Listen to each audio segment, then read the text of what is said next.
নমস্কার বন্ধুরা, welcome to ST unique sports. বন্ধুরা, এই ভিডিওতে আমরা কথা বলবো কিছু ট্রান্সফার আপডেট নিয়ে। ইস্ট বেঙ্গলের সঙ্গে একজন স্কটিশ প্লেয়ারের নাম জুড়েছে। সেই প্লেয়ার কীরকম প্লেয়ার, তার আসার সম্ভাবনা কতটা রয়েছে ইস্ট বেঙ্গলে, সেই নিয়েও আমরা কথা বলবো একটু এই ভিডিওতে।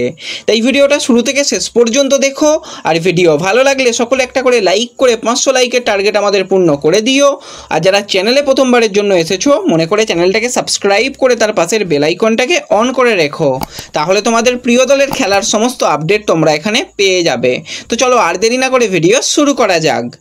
প্রথমেই যদি একজন বিদেশি প্লেয়ারকে নিয়ে কথা বলি, তো অনেক দিন ধরেই কিন্তু কথাবার্তা চলছিল যে এই বিদেশি প্লেয়ারকে ছেড়ে দেওয়ার কথা। তো সেটার অন্য কেউ নয়, হুগো বুমোস, অ্যাটাকিং মিডফিল্ডারের প্লেয়ার। এবং হুগোর শুরুটা হয়েছিল সের্জিও লোবেরার কাছ থেকে। পরবর্তী সময় তাকে আমরা দেখলাম মুম্বাই সিটি এফসিতে সের্জিও লোবেরার হাত ধরে গিয়েছিল। আবারও কিন্তু সের্জিও লোবেরার কাছেই ফিরতে চলেছে হুগো বুমোস। মোহনবাগান সুপার জায়েন্টের সঙ্গে 2026 সাল পর্যন্ত কন্ট্রাক্ট থাকলেও কিন্তু মোহনবাগান সুপার জায়েন্ট কোনোভাবেই হুগো বুমোসকে নিয়ে পরিকল্পনা করবে না বলেই তাকে কিন্তু সিজনের মাঝপথেই ফিরিয়ে দিয়েছিল। তো সেইভাবেই কিন্তু আজকে যতটুকু আপডেট বেরিয়ে আসছে সেই অনুযায়ী কিন্তু হুগো বুমোসের ওড়িশা এফসিতে মোটামুটি সিগনেচার কমপ্লিট হয়ে গেছে। অফিসিয়াল হতে আর কিছুদিন সময় লাগবে, তারপরেই কিন্তু আমরা হুগো বুমোসকে ওড়িশা এফসির জার্সি গায়ে দেখতে পাবো। তো এর আগেও কিন্তু সের্জিও লোবেরার কাছে দুর্দান্ত তার ফুটবল খেলার অভিজ্ঞতা রয়েছে। আবারও কিন্তু সের্জিও লোবেরার কাছে ফিরে যাচ্ছে হুগো। এবং পরবর্তী বছরে কিন্তু ওড়িশাও বেশ ভালো শক্তিশালী একটা দল গঠন করে নিয়েছে। ডিফেন্ডার প্লেয়ার হিসাবে কিন্তু তাদের ডিফেন্ডারের সঙ্গে কন্ট্যাক্ট এক্সটেনশন হচ্ছে। মুড্ডারা ফলকে নিয়ে একটুখানি তারা এখনও পরিকল্পনার মধ্যে রয়েছে, যদি অন্য কোনো প্লেয়ারকে পেয়ে যায় সেক্ষেত্রে তাকে ছেড়ে দেওয়া হবে। এছাড়া মাঝমাঠে আহমেদ জহুর সঙ্গে হুগো বুমোসের আমরা জুটি দেখতে চলেছি। আর আক্রমণ ভাগে তো রয় কৃষ্ণা, তার সাথে কন্ট্যাক্ট এক্সটেনশন হয়ে গেছে, তার সাথে সাথে ডিয়াগো মরিসিও। তো দুর্দান্ত কিন্তু বিদেশি প্লেয়ারগুলোকে সিগনেচার করে ফেলেছে সের্জিও লোবেরা। পরবর্তী সময়ে কিন্তু ওড়িশা আরও ভালো ফুটবল খেলবে এরকমটাই মনে হচ্ছে।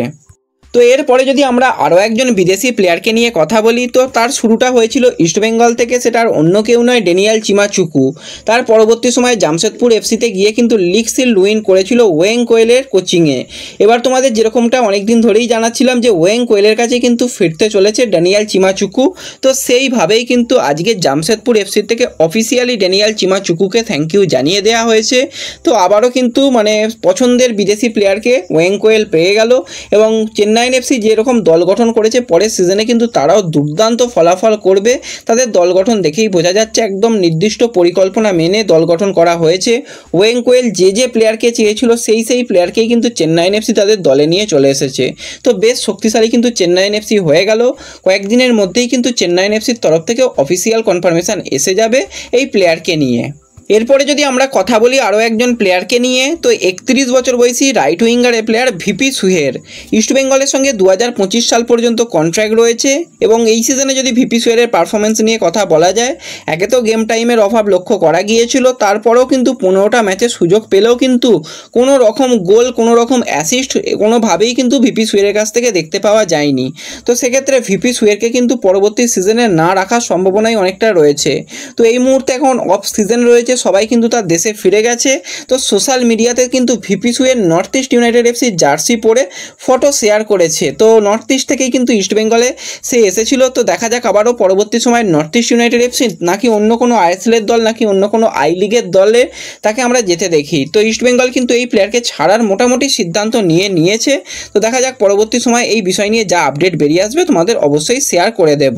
তো এরপরে যদি আমরা কথা বলি একজন বিদেশি প্লেয়ারকে নিয়ে, তোমাদের বেশ কয়েকদিন আগেই জানিয়েছিলাম এই বিদেশি প্লেয়ারের ব্যাপারে। তো 33 বছর বয়সী স্কটল্যান্ডের সেন্টার ব্যাকের প্লেয়ার টম অ্যালডেড। তো প্লেয়ারটা কিন্তু দুর্দান্ত প্লেয়ার, তার উচ্চতা যেরকম রয়েছে ক্যাপ্টেনশিপ করার ক্ষমতা রয়েছে। এ লিগের ক্লাব ব্রিসবন রোভারের হয়ে কিন্তু সে ক্যাপ্টেনশিপ করেছে। এবং লাস্ট সিজনে যদি তার পারফরমেন্স নিয়ে কথা বলা যায়, তো 25টা ম্যাচে কিন্তু 90 মিনিট করেই সে গেম টাইম পেয়েছে। এবং সেখানে যদি তার কাট সংখ্যা নিয়ে কথা বলা যায়, মাত্র 7টা কাট পেয়েছিল 25টা ম্যাচে। 7টা কাট মোটামুটি একটা ভালো ডিফেন্ডার, এবং ডিফেন্স কোয়ালিটিও তার খুবই ভালো। এবং একটা গোল একটা অ্যাসিস্ট করতেও দেখা গেছে। তো এই প্লেয়ারকে নেবার ব্যাপারে রীতিমতন আইএসএলের বেশ কিছু ক্লাব অফার দিয়ে রেখেছে। তার মধ্যেও কিন্তু শোনা যাচ্ছে ইস্টবেঙ্গলের সঙ্গে নাকি টমের একটা লিঙ্ক আপ হয়েছে। তো একটা দারুণ প্লেয়ার, যদি এই প্লেয়ারকে তুলে নেওয়া যায় তাহলে কিন্তু একটা বেস্ট সাইনিং হয়ে যাবে। 33 বছর বয়স, তাকে নিয়ে কিন্তু কিন্তু দুটো সিজনও পরিকল্পনা করা যেতে পারে। তো খুব ভালো একটা প্লেয়ার, ইনিশিয়াল একটা কথাবার্তা হয়েছে তার এজেন্টের সঙ্গে, এখনই কিন্তু কোনো রকম চূড়ান্ত নয়, হাতে আরও বেশ কিছু প্লেয়ার রয়েছে, তাদের সঙ্গেও কথাবার্তা ইস্টবেঙ্গল সমান তালে চালাচ্ছে।